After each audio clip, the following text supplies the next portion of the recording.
Taarifa Kuu, halisi na sahihi.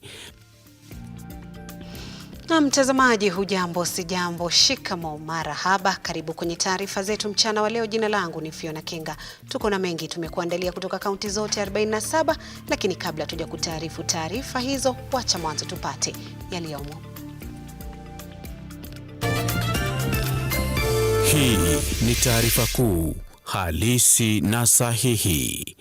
The consensus document of the Africa Climate Summit recently concluded in Kenya prescribed a set of transformative recommendations to align global capital. Na kwenye vidokezo, Rais William RUTO asisitiza haja ya kushinikiza maendeleo endelevu katika umoja wa kimataifa.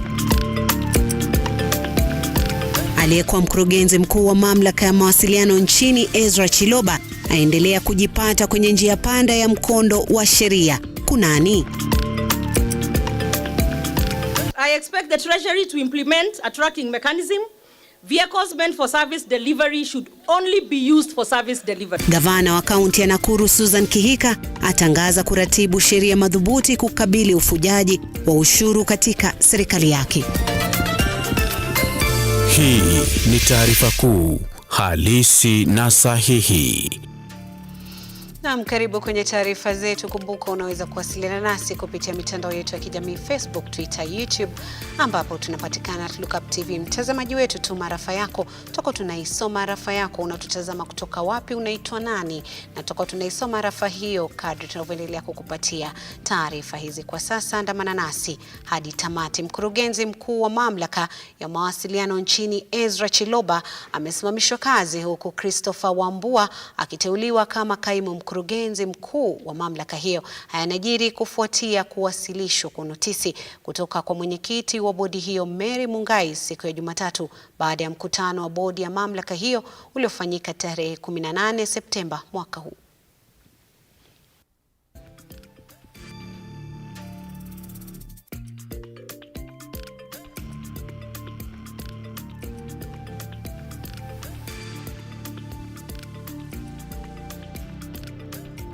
Na tukiachana na hayo, Rais William RUTO amesema kuwa jumuiya ya kimataifa lazima ikusanye rasilimali ili kushughulikia vikwazo vya malengo ya maendeleo endelevu, ikiwa ni pamoja na madeni, mfumuko wa bei za bidhaa na athari za mabadiliko ya hali ya anga. Aidha, ameeleza kuwa ushirikisho wa muungano wa kimataifa utasaidia kuwafikia malengo yao. Fundamental basis for everyone. This pledge extends acerca de sus grandes avances. Nosotros debemos decir que hemos retrocedido en 12. I thank the President of Latvia for that statement and concur with him that a whole of society approach and a people-centric research and STI is necessary for global good. I now give the floor to Her Excellency Robina Nabanja, Prime Minister of the Republic of Uganda. Some of our focus areas include: 1, development of e-mobility solutions, including production of vehicles and their charging systems. Uganda entered the second half of the SDG decade, evidence-based practices, innovations for enhanced competitiveness. Now give the floor to His Excellency Sitiveni Ligamamada. Or reducing the digital divide in Namibia are only some. What makes an honest progress? The Nairobi Declaration, the consensus document of the Africa Climate Summit recently concluded in Kenya, prescribed a set of transformative recommendations to align global capital with sustainable development and climate action. The reason capital is not available to unlock Africa's colossal potential is that development financing has been inadequate, inaccessible, and costly, denying countries the fiscal space to pursue development and climate action. The reform of the international architecture of global development financing should therefore be at the forefront of the global development and climate action agenda. The scope of transformation envisaged in our bold consensus is nothing short of complete reimagination of the international financial system. The recognition of STI and data as key action areas in the implementation of SDGs implies an urgent need for structural change to propel the world into a new era of climate-positive growth and inclusive prosperity.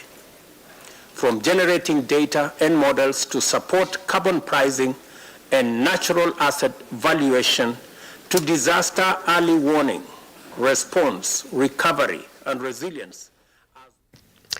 Katika juhudi za kukabiliana na athari za mvua ya El Nino inayotarajiwa nchini kuanzia mwezi Septemba hadi Januari mwaka ujao kama ilivyotabiriwa na idara ya utabiri wa hali ya anga nchini, serikali inaweka mikakati kabambe ya kuepukana na athari za mvua hiyo na pia kuimarisha ukulima kwa kuvuna maji ya kutosha. Naibu Rais Rigathi Gachagua aliyezungumza katika hafla ya maadhimisho ya miaka 150 ya shirika la Msalaba Mwekundu alisema kuwa wanatazamia kuandaa mkutano wa shirika la kitaifa la kukabiliana na dharura ili kujadiliana kuhusu jinsi nchi ilivyojiandaa kukabiliana na mvua ya El Nino. As we celebrate over 150 years of experience of the Red Cross and Red Crescent Society, we seek to enhance our partnership, particularly in strengthening the capacity of our agencies like the National Disaster Management Authority and sister agencies across the continent. In our march against climate change, we cannot afford to lose lives, we cannot afford to lose livelihoods. In improved technology, we have an opportunity to work together in better early warning systems of consolidated and effective action. For instance, in our country and across Africa and the world, predictions indicate that we may experience El Nino rains between September and January 2024. We invite you to work with us as we set up and implement measures to prevent possible tragedies. In that regard, next week I'll be convening the National Emergency Response Committee that I chair with all government agencies, development partners, the Red Cross, international organizations, and all other stakeholders to discuss our preparedness for the expected El Nino rains. In the long term, we are working on public-private partnership in building water harvesting structures, including dams across the country. This will help us take advantage of such large amounts of water for food production. On this note, as I conclude, I wish to thank the Red Cross and the Red Crescent Society for the millions of lives they have touched over the years. We look forward to working closely in building sustainable societies beyond disasters. And what you do is a calling for humanity. Nobody can pay you. Nobody can compensate you in a commensurate manner. Na tukifululiza hadi kaunti ya Nakuru ni kuwa gavana wa kaunti hiyo Susan Kihika amesema serikali yake inanuia kutafuta mbinu mbadala za kuhakikisha kaunti hiyo inasawazisha ukusanyaji wa ushuru. Aidha, ameongeza kuwa kwa ushirikiano na bunge la gatuzi hilo wanaratibu sheria madhubuti kukabili ufujaji wa ushuru katika serikali yake. Kaunti ya Nakuru imeripotiwa kupoteza takriban shilingi bilioni 1.9 kwa jumla ya ushuru unaokusanywa mwishoni mwa bajeti ya mwaka. Nimesema hakuna hata fuel, tunaweka a fuel system, ni card. Sasa unaenda na hiyo card, hauwezi weka hiyo mafuta kwa gari yako private. Na pia tutajua hii gari yenye unaweka mafuta, unakunywa mafuta every other day, kweli unapeleka hii gari wapi? Tracking system ya magari nimefunga. Kwa hivyo mkisikia siasa kidogo, mjue nimekuja kufunga mifereji hapa. I expect the Treasury to implement a tracking mechanism. Vehicles meant for service delivery should only be used for service delivery. Somebody tagged me, one of my hospitals, mtu ameenda ananitag na picha, ameniandikia picha, inasema no M-Pesa, only cash allowed. My friends, see, those people should be fired. How do you write there, ati no cash no M-Pesa allowed, only cash? Huh? Si ni kusema hii pesa haifiki? To improve service delivery, we are going to full automation. So we'll not only improve efficiency and effectiveness, but also promote accountability and transparency, which are critical to good governance. All CECMs are directed to inject innovation and creativity into the automation of all services within your departments. Naam, kwingineko mzozo wa ardhi kati ya serikali ya kaunti ya Nakuru na kanisa Katoliki unatishia ujenzi wa kituo cha ECD chenye thamani ya mamilioni ya pesa katika eneo la Kinungi, Naivasha. Pande hizo mbili zinadai umiliki wa ardhi karibu na shule ya msingi ya Kinungi ambayo ilikuwa imepangwa kwa ajili ya kujenga kituo hicho na sehemu ya ukusanyaji taka kwa jamii.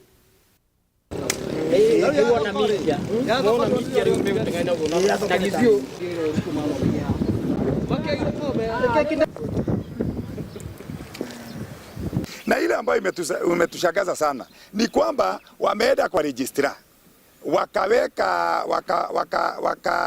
wakaandikiwa at least ya 99 years na wakapewa title wajenge residential houses. Sasa ile shida ambayo tuko nayo ni hii: unawezaje chukua land ambayo belongs to public, ambayo hiyo land ni ya county government of Nakuru, kwa sababu ECD na dump site ni devolved, alafu unatuambia ati serikali kuu imekupatia land ambayo is supposed to be managed by the county government, alafu ikapatiwa kanisa ambayo ni private ijenge nyumba private. So sisi ndiposa tunasema ya kwamba land ambayo imechukuliwa hapo irudishwe. Ni sisi tumenunua na pesa yetu, ni sisi tumetenga kwa mahitaji yetu, na sisi tulikuwa nataka tuwe ikiwa ni library jengo hapo, ama kuwe na mambo ingine, hata polytechnic, mambo ile inaandamana na shule, ili mambo ile itakuwa ikifanyika hapo. Mtu akitoka, ikiwa ni library, mtoto anatoka primary anaingia library, ikiwa ni secondary anatoka anaingia library. Kwa hivyo imefanyika ni kinyume yetu, na sisi tumekataa katakata. Hatutaki hiyo shamba, tunataka ikae kulingana na vile tulipanga kutoka hapo. Wakati tunasikia ni kanisa inachukua shamba la umma, tuko na huzuni sana, kwa sababu tunashindwa. Kanisa inafaa kuwa ikiongoza ama mstari mbele kutetea haki za wanakijiji, si ndivyo? Lakini kwa sasa kanisa ndio inaongoza kuzifinya. Sasa tunasikia huzuni sana, tunashindwa. Kwani hii kanisa inafunza malengo gani ya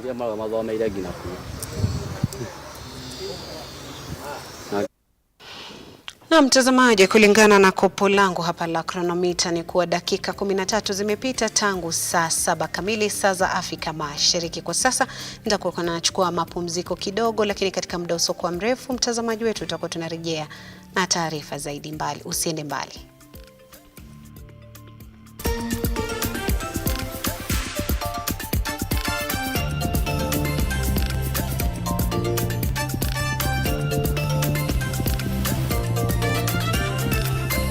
Hii ni taarifa kuu halisi na sahihi.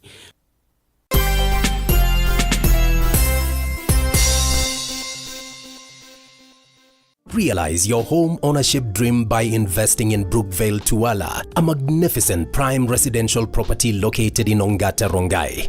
Brookvale Tuala by Safaricom Investment Cooperative overlooks the majestic Ngong Hills and lies only 24 kilometers from Nairobi CBD. The project boasts of well-serviced plots with a perimeter wall, graded roads and a borehole. 50 by 100 plots are going for 1.4 million shillings with a flexible payment plan of up to 6 months. To book your plot, call 0729 121212 today. Safaricom Investment Cooperative, the investment partner of choice.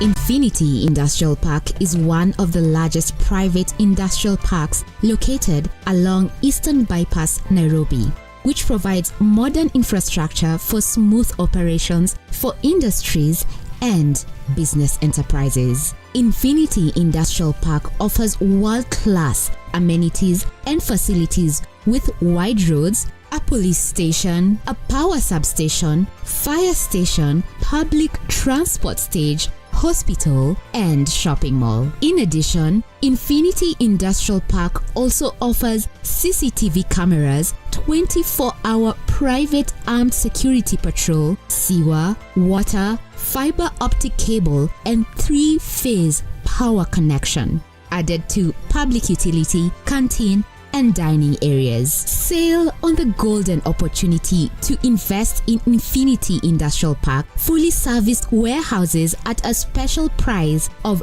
3,569 Kenyan shillings per square foot. For more inquiries, visit our website infinityindustrialpark.com.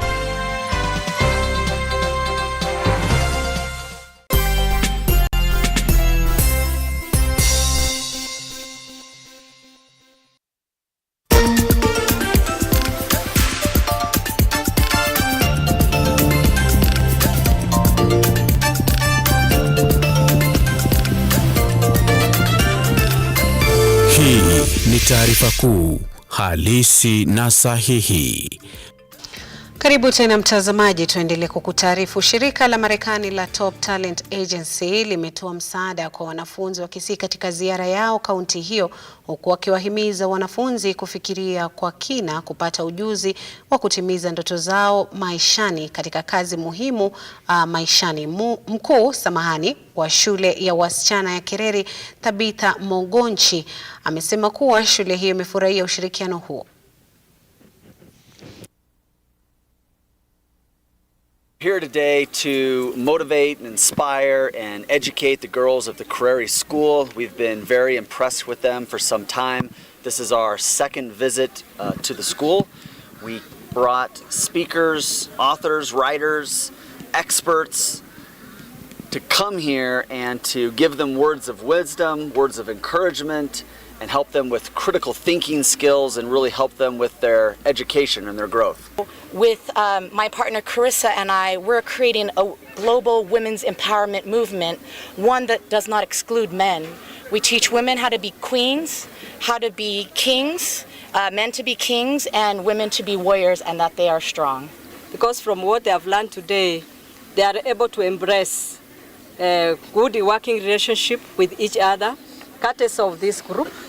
And I know that it's going to go a long way to build them to become greater women. Na tukifululiza hadi kaunti ya Laikipia, ni kuwa wakazi wa kaunti hiyo kaskazini wametoa wito wao kwa serikali kuongeza fedha za hazina ya NGAF kufuatia ukame ambao umeathiri eneo hilo. Wakazi hao wanasema mwanga wao umefifia kwa kuwa wamepoteza ng'ombe waliowategemea kuwa riziki yao. Wakizungumza wakati wa utoaji wa malipo ya hazina hiyo, wanawake kwa vijana wanasema kuwa fedha ambazo wanapata hazitoshi kuanzisha biashara.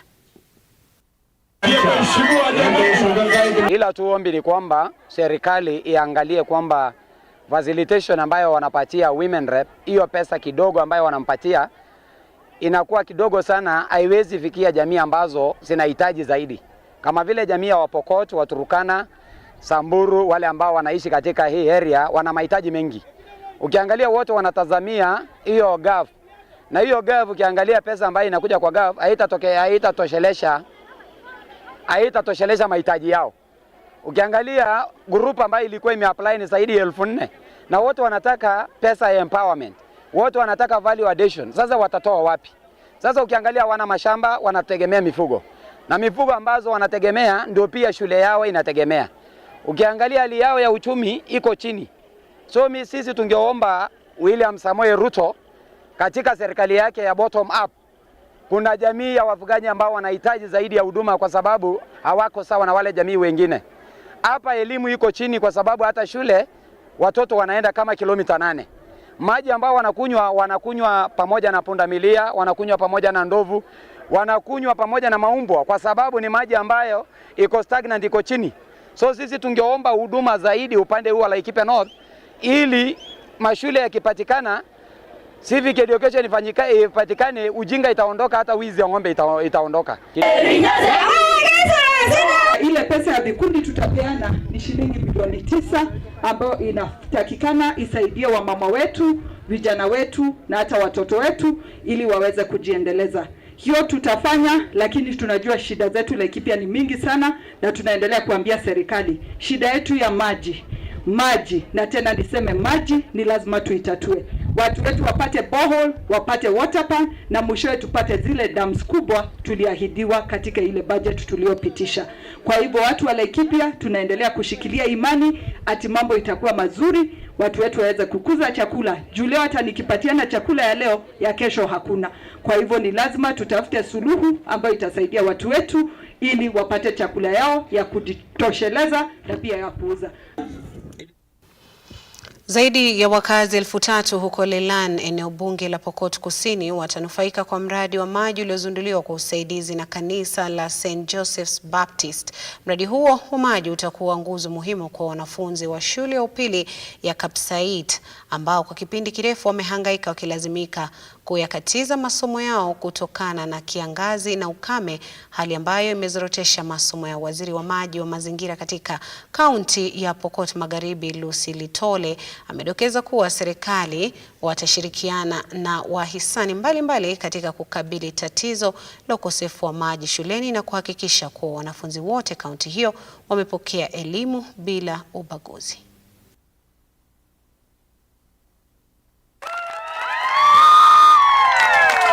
Kwanza kwa majina naitwa Monica Katumet.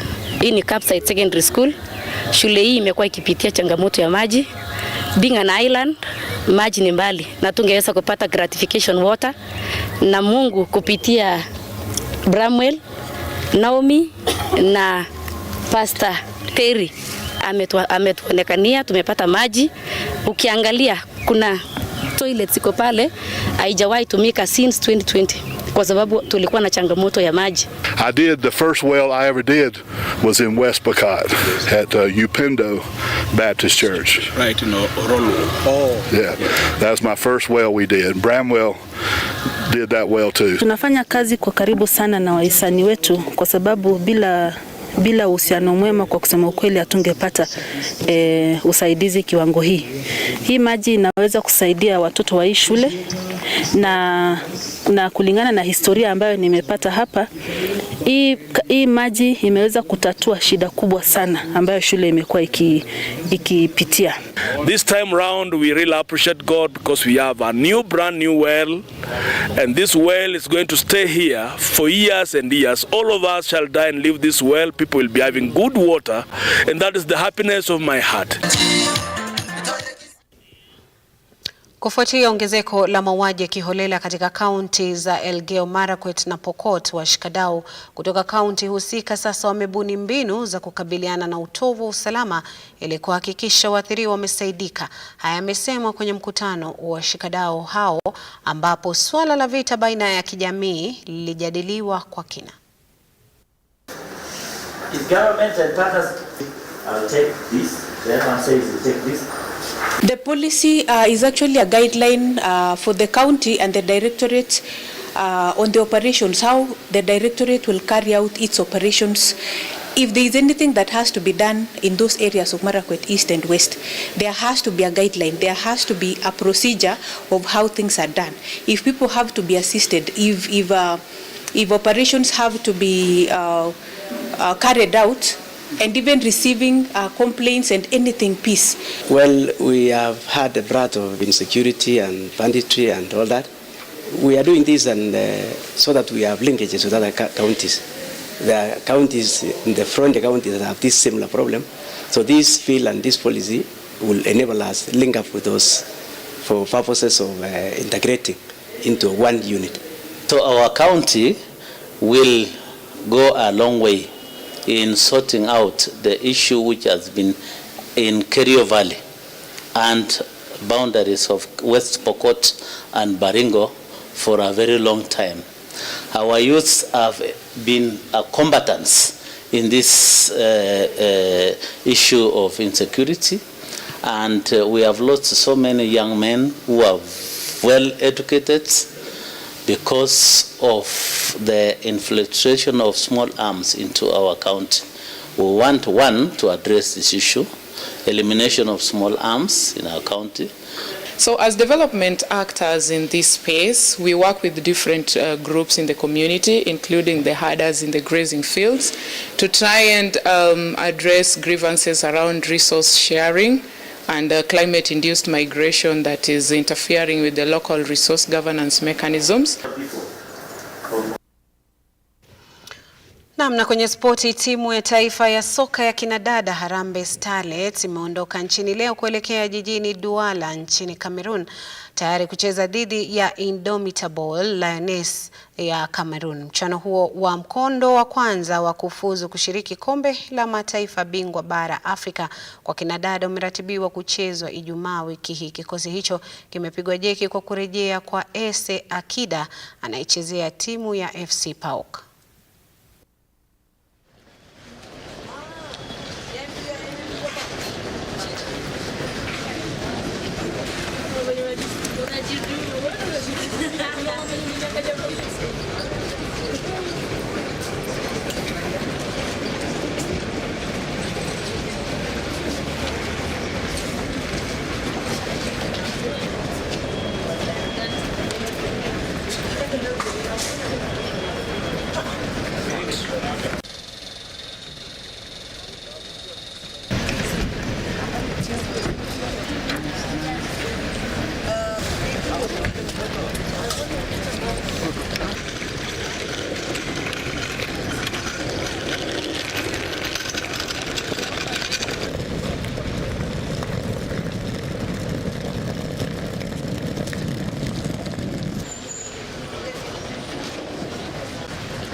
Na mtazamaji, dakika 26 zimepita tangu saa 7 kamili saa za Afrika Mashariki. Tumefika tamati ya taarifa zetu mchana wa leo. Jina langu ni Fiona Kenga. Shukran kwa wote waliofanikisha taarifa za mchana wa leo. Aliyekuwa akinisaidia katika alikuwa mwelekezi wangu mkuu, jina lake ni Shilakai, na pia vile bila kumsahau David Kasembeli na fundi wetu wa mitambo ambaye tunamuita Baby Sean. Tukutane tena mwendo wa saa 1 kamili saa za Afrika Mashariki. Endelea kutazama vipindi vilivyosalia. Salia na Mwenyezi Mungu.